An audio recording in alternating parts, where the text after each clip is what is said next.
जिथे सत्य तिथे आम्ही. नमस्कार मंडळी, तुम्ही पाहत आहात तुफान 24 तास न्यूज.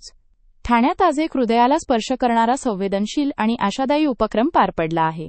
मस्क्युलर डिस्ट्रॉफीसारख्या अत्यंत गंभीर आजाराशी झुंज देणाऱ्या रुग्णांसाठी शिवसेना वैद्यकीय मदत कक्ष आणि माझा संकल्प मस्क्युलर डिस्ट्रॉफी मुक्ती असोसिएशन यांच्या संयुक्त विद्यमाने आयोजित करण्यात आलेल्या मोफत इलेक्ट्रिक व्हीलचेअर आणि वेंटमेड बायपॅप वितरण कार्यक्रमाचा आज यशस्वी समारोप झाला.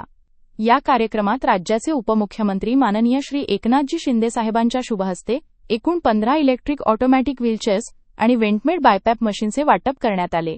रुग्णांच्या आयुष्यातील संघर्ष, त्यांच्या कुटुंबियांची जीवघेणी झुंज, हे सगळं पाहताना साहेब भावूक झाले.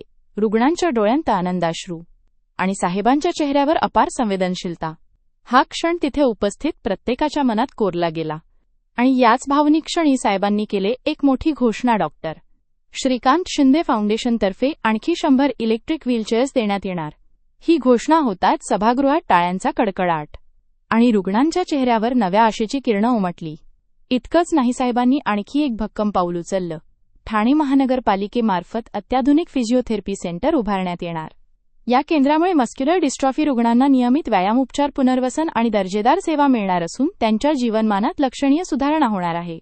संपूर्ण कार्यक्रमाची आखणी, नियोजन आणि अंमलबजावणी अत्यंत शिस्तबद्ध आणि मनाला भिडणारी होती. शिवसेना वैद्यकीय मदत कक्ष आणि माझा संकल्प संस्था तळागाळातील रुग्णांपर्यंत पोहोचत आहेत, हे पुन्हा एकदा सिद्ध झाले. उपमुख्यमंत्री साहेबांची संवेदनशीलता अनेक परिवारांसाठी आज आशेचा नवा किरण बनून आली आहे. आवडलं असेल तर व्हिडिओला लाईक करा, शेअर करा आणि तुफान 24 न्यूजला सबस्क्राईब करायला विसरू नका. जिथे सत्य तिथे आम्ही.